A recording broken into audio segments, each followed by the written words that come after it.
عورتوں کو بھی اس بات کی نصیحت کر دی، اگر تم بہترین عورتیں بننا چاہتی ہو تو 3 صفات اختیار کر لو۔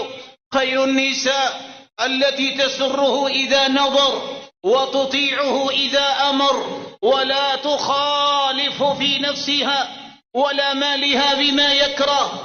دنیا میں سب سے بہترین عورت وہ ہے جس کا خامد اسے دیکھے، اس کی عبادت، اس کے ادب و آداب، اس کے سلیقے، اس کے کردار کو دیکھ کر خوش ہو جائے، جب حکم دے تو فوراً اس کو بجا لائے، جب وہ گھر میں موجود نہ ہو اس کے مال اور اپنی عزت کی حفاظت کرنے والی ہو۔ رسول اللہ صلی اللہ علیہ وسلم نے ایک حدیث میں 2 اور صفتوں کو بیان کیا۔ خیر النساء نساء قریش، سب سے بہترین عورتیں قریش کی عورتیں ہیں۔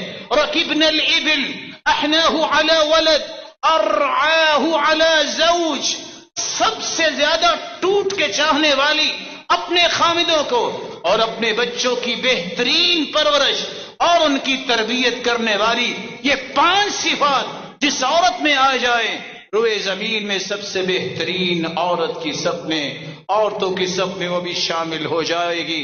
بلکہ رسول اللہ صلی اللہ علیہ وسلم نے فرمایا، اذا صلت المرأة 5 وصامت شهرها وأطاعت زوجها وحفظت في نفسها وماله قيل لها ادخل الجنة من أي باب شئت۔ جو عورت 5 نمازوں کی پابند بن جائے، رمضان کے روزے رکھنے والی ہو، خامن کی اطاعت کرنے والی ہو، اپنی عزت کی حفاظت اور اپنے خامن کے مال اور بچوں کی صحیح تربیت کرنے والی ہو، قیامت کا دن ہوگا، اللہ فرمائیں گے یہ جنت کے 8 دروازے کھلے ہیں، جس دروازے سے چاہتی ہو جنت چلی جاؤ۔